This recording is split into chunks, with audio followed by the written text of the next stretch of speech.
आपल्या सर्वांना माहीतच आहे की आता मार्गशीर्ष महिना चालू आहे किंवा ह्या व्यतिरिक्तही तुम्ही अन्य कधीही ही साधना करू शकतात.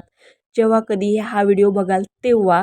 तर ही साधना फक्त त्यांच्यासाठी आहे ज्यांना वाटते की आपल्या घरामध्ये लक्ष्मीचं आगमन व्हावं, आपल्याला लक्ष्मी प्राप्ती व्हावं, धनप्राप्ती व्हावी त्यांच्यासाठी.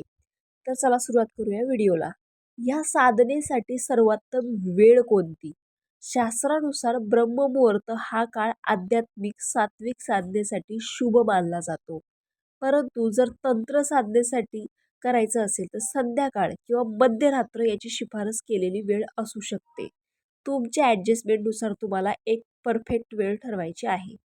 साधना यशस्वी केव्हा होते? साधनासाठी आपण केलेले प्रामाणिक प्रयत्न, साधकाची जिद्द आणि श्रद्धा सबुरी आवश्यक आहे. गुरु मार्गदर्शन, गुरुसेवा, गुरुकृपा हे साधकाला त्याच्या ध्येयापर्यंत यशप्राप्ती घडवतात. तसेच ही एक आशीर्वादित प्रक्रिया आहे. सर्वसाधारण साधनेचे नियम काय आहेत? साधनेला बसण्यापूर्वी स्नान करून शरीर स्वच्छ करावे. साधनेच्या वेळी शक्य तितके कमी कपडे परिधान करावेत.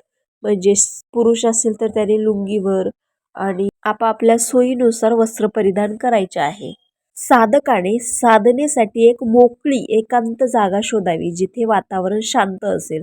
परंतु एक लक्षात ठेवायचं आहे, आपली वेळ आणि आपली जागा चेंज करायची नाहीये तुमची पूर्ण साधना संपेपर्यंत. समजा तुम्ही 4 दिवस ही साधना करताय, 10 दिवस करताय, तर एकच ठिकाणाचं स्पेसिफिक ठरवायचं आहे आणि एकच वेळ ठरवायची आहे. मग ती पहाटे असो किंवा मध्यरात्री, आणि त्याच वेळी ती साधना करायची आहे. लक्ष्मी साधना म्हणजे नेमकं काय?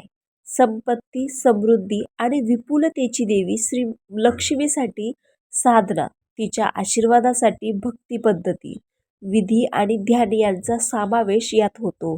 पूर्वनियोजित वेळेनुसार स्नान करून किंवा शुद्धीकरण विधीद्वारे शारीरिक आणि मानसिक रीतीने स्वतःला शुद्ध करून साधना सुरू करायची.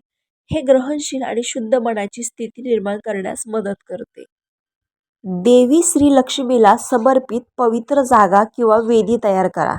वेदीवर लक्ष्मीचे चित्र किंवा मूर्ती ठेवा. तुम्ही चौरंग, पीठ वगैरे मांडू शकता. तसेच फूल, धूप, दिवा आणि मिठाई यासारख्या नैवेद्यांचा तुम्ही प्रसाद म्हणून ठेवू शकता आपापल्या कुवतीनुसार.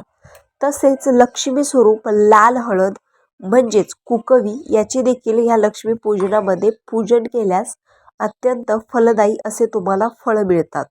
तिची उपस्थिती आणि आशीर्वाद घेण्यासाठी लक्ष्मी मंत्राचे पठण करा. लक्ष्मीसाठी सर्वात प्रसिद्ध मंत्र म्हणजे ओम श्रीम ह्रीम क्लीम महालक्ष्मी नमः हा आहे. या मंत्राचा एकाग्रतेने भक्तिभावाने जप करणे हा साधनेचा प्रमुख भाग आहे. देवी श्री लक्ष्मीच्या स्वरूपाचे आणि गुणांचे ध्यान करा. ती तुम्हाला संपत्ती, विपुलता आणि समृद्धी देत आहे असे दृश्य करा. या ध्यानादरम्यान कृतज्ञता आणि भक्तीची खोल भावना तुम्ही अनुभवू शकता. आता कोणत्याही शुक्रवारी पौर्णिमेला जेव्हा शक्य होईल तेव्हा 1.25 लाख जपाचे अनुष्ठान लक्ष संकल्पित करून आपल्या कुवतीनुसार रोज निश्चित जपसंख्या मंत्र जपून सातत्यपूर्वक साधना करावी. देवी श्री लक्ष्मीला मिठाई, फळे किंवा इतर वस्तू प्रसाद म्हणून अर्पण करा. असे मानले जाते की जेव्हा तुम्ही शुद्ध मनाने काही अर्पण करता तेव्हा तिचे आशीर्वाद निश्चितपणे तुम्हाला प्राप्त होतात. लक्ष्मीशी संबंधित शास्त्रे आणि कथा वाचा आणि त्यावर चिंतन आणि मनन करून, जसे की लक्ष्मी पुराणात तिचे जे स्तुती केलेली आहे, तुमच्या साधनेचा एक भाग म्हणून धनदान, जलदान, विद्यादान, परोपकाराच्या कृतींचा विचार करा आणि गरजूंना आपल्या ऐपतीनुसार मदत करा. हे लक्ष्मीच्या आत्म्याशी संरेखित होते, जी केवळ संपत्तीच नाही तर उदारतेला प्रोत्साहन देते.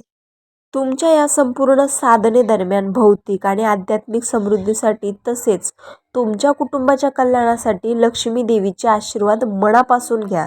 नेहमी देवी लक्ष्मीच्या आशीर्वादाबद्दल कृतज्ञता व्यक्त करून तुमची अनुष्ठान साधना संपवा. परंतु नित्यनेमाने रोज किमान 2 माळा तरी जप करा.